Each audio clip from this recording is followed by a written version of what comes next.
This is when not to pick bottom. Picking bottom, obviously in the second period is very wise. We don't like to defer very often, almost never. And the whole philosophy is this.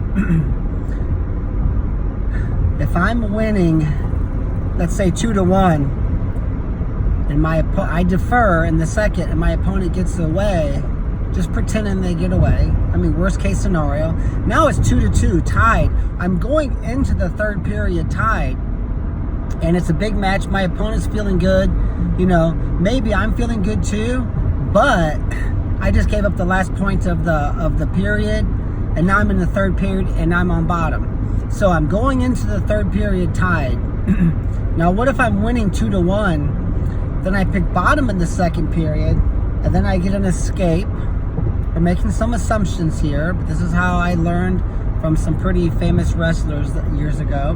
Now I'm going into the third period winning 3-1. Psychologically, for my opponent, you know, it's better for my opponent to be tied than to be losing. It's better for me to be winning than tied. You say, yeah, but when you were tied, at least you get to be on bottom in the third period. I would rather be on top in the third period and winning. It's just called momentum. Why do we want to delay our opportunity to score what, you know, could possibly be an easy point? Not always easy. But let's remember, the guy that picks bottom has the position of advantage. If the person or wrestler on bottom didn't have a massive advantage, then all the famous coaches would pick top in the second and third period. They don't. They pick bottom because bottom is a position of advantage. So, as far as when not to ever pick bottom, I would say this. Third period. Everything changes when we're talking about picking bottom in the third period now. So let's say our rule is this. If I'm winning, I pick bottom. If I'm tied, I pick bottom. If I'm losing by 1 point, I pick bottom, usually. Or I might give my wrestlers a choice, which I generally do anyway. I'll say, I would pick bottom, you know, or I would pick bottom or neutral. You decide. Let them have some decision making in this deal, right? But for the most part, if I'm winning, I'm down. If I'm tied, I'm down. If I'm winning by 1 point, I'm going down in the third period. If I'm losing by 2 points, now is when we have to start thinking about picking neutral. Especially in a youth match, you have 1 to 1.5 minutes. Is that really enough time to get an escape and a takedown? Probably not. You're probably better off picking neutral and getting a takedown and trying to get the ride out and putting this match in overtime. Especially if your opponent has been hit for stalling. You definitely should probably pick neutral. Now, if I'm losing 4-2 and I pick down, I have to get an escape and a takedown to win by 1 point. That could be tough to do, even in the 2-minute period of a high school match. So as far as deferring, there's our thoughts on that. As far as picking bottom in the second period, we almost always do. And as far as when never to pick bottom, I would say when you're losing by 2 points or more, well, 2 points anyway, you generally are probably better off going neutral. Now, what if you're losing by 3 points? So now you have a decision to make. Do I pick neutral and try to get 2 takedowns and tie it? Or do I pick bottom with, you know, a 2-minute period or maybe even less and try to get an escape and a takedown? So now you have to start thinking about, I'm losing by 3 points. How much time is on the clock? If there's only a minute because you're in a youth match and the wrestlebacks are a minute, I mean, you're in a tight spot. I'm not going to say you're screwed, but you're pretty much in a tight spot. A minute and a half, you have a little bit more time. So in a minute and a half, do you have a better opportunity to get 2 takedowns or to get an escape and a takedown. A lot of it depends on your wrestler too. You know, part of our system and approach is simply this. It's thought processes, right? It's trying to organize the sport of wrestling so we can up the chances of ourselves winning. We want to wrestle with intellect, right? And not just wrestle hard and tough and try to score nonstop and hope that we win, right? So when we start looking at our bottom game, I don't care if you have 100 matches this year and you get away all 100 times. If you got away 100 times at the buzzer, that's not as good as the wrestler who, let's say, got away 100 times and 82 of the times my athlete got away within 30 seconds or less, or 40 seconds or less. See, now I have a minute and a half to turn that second period escape into another takedown. Now you start becoming elite. The elite wrestler has a lot of 3-minute second periods because they get an escape early and they get a takedown before the buzzer. So getting away is important, but getting away early is priority. So if you have an athlete who's very good at getting away early, then you say, well, we might want to pick bottom. You know, minute and a half, certainly a 2-minute match. That's probably your best chances. Unless, you know, your opponent isn't very good on their feet. Maybe they've been hit for stalling. So that's the reason in these areas, a lot of it does come down to my athlete, my opponent. If my opponent's dog tired, I might want to pick neutral. Dog tired, I have 2 minutes on the clock, and I have a stall call, neutral. I can get 2 takedowns in 2 minutes, right, against that wrestler. So a little game plan, you know, game planning is important. And we always have game plans as far as, you know, rough, loose game plans. We're not trying to figure out a math equation here. You can't map out the match. See, the parents and coaches sometimes get so full of anxiety and they want that to go away. And so they want to figure out the match. If you had just done what I said, no, you can't figure out the match. Our philosophy, as you know, if you've watched these videos and been to our camps, I have a rough game plan. If it works, great. If it doesn't, great. What's going to happen on the mat, Nick? I don't have a clue. I don't know what's going to happen. My opponent may wrestle differently than he or she did last time. But I have some rough ideas that I'm going to kind of strategize around. But if the whole match blows up and I have to I figure the match out as I go most of the time. And give yourself permission to figure the match out as you go.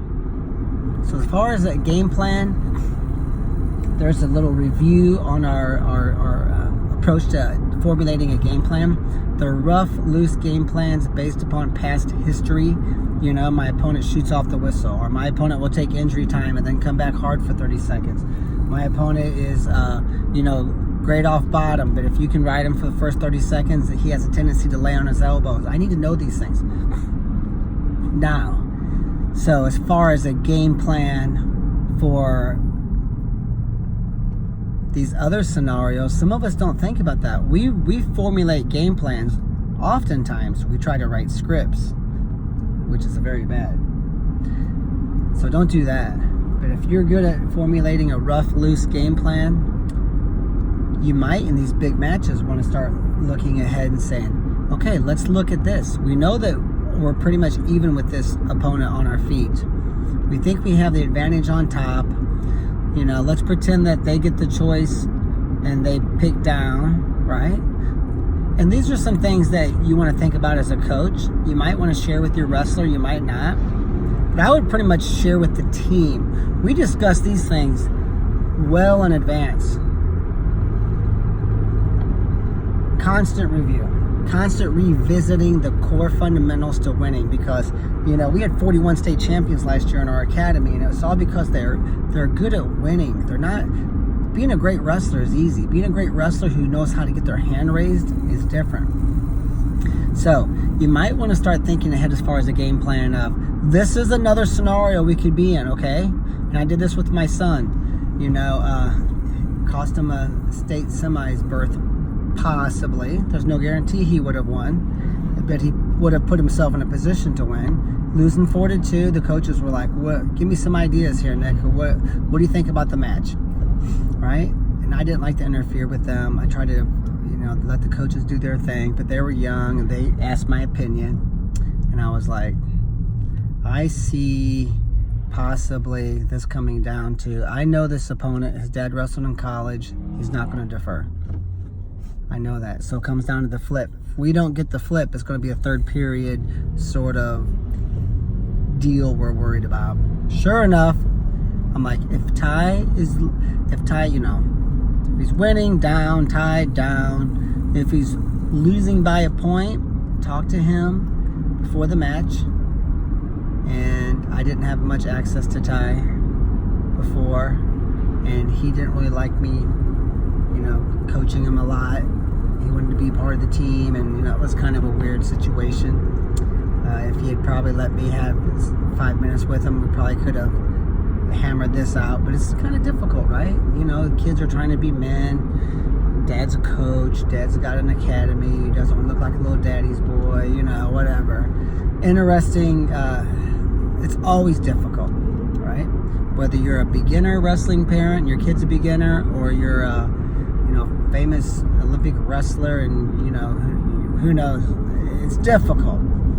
So I'm like, talk to Ty about this real quick, so that, you know, if he's winning by a point in the third, or losing by a point, he has his choice.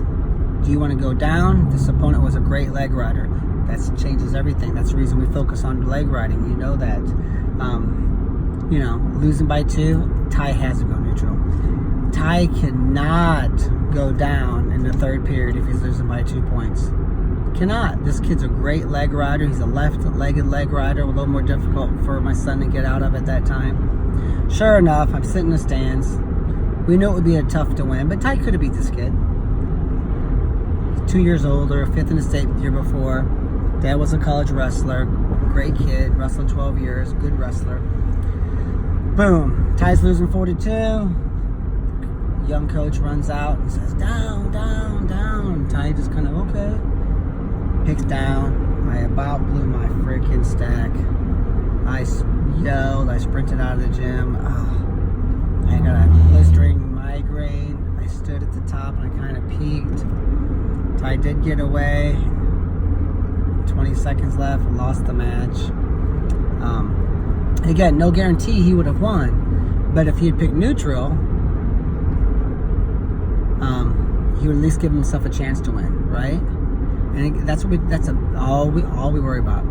And I tell my athletes, give yourself a great chance of winning the match through preparation before, through having the energy during a tournament, warming up perfectly, not over warming up, not under.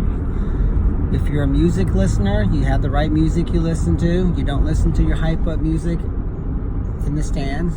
You relax, you take naps, you prepare technically, you prepare in the off season. We think good thoughts that create good emotions. We have the game plan that we need. I mean, just whatever, all the little things. And it's never going to be perfect, but put yourself in a great position to win and have a smile on your face. If you get 8th place or you don't place and you go home without a medal, smile about it, because you gave yourself a great chance to win. See, in wrestling, you're a winner or you're a big fat loser. And we have to take that out of this equation. So our main goal as far as mental prep, some of you go to PurlerWrestling.com and you get our free download, Winning the Mental Game. You can go to PurlerWrestling.com and click a button and download that. There's a lot there also about mentally being in a good mental state.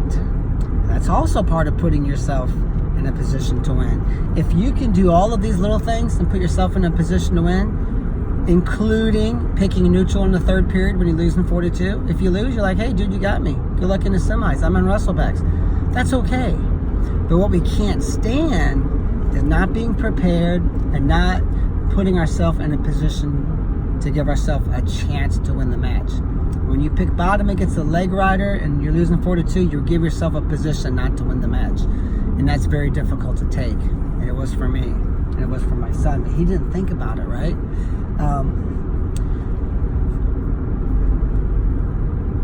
So there's my take on when not to pick bottom. Some advice on when to pick neutral. As far as when to defer. What happens if you win the flip? What happens if you don't win the flip? Just some insight there. And it comes down to more than just the score, the stall call, the amount of time on the clock, the tendencies of my opponent,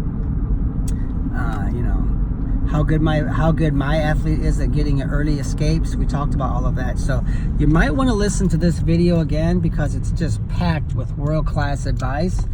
And I think you might forget some of the very important talking points. Because I guarantee you, you're going to have to win some close matches if you want to be a world-class wrestler. And I just gave you some good advice to do that. You can check us out at purlerwrestling.com. Good luck to everyone.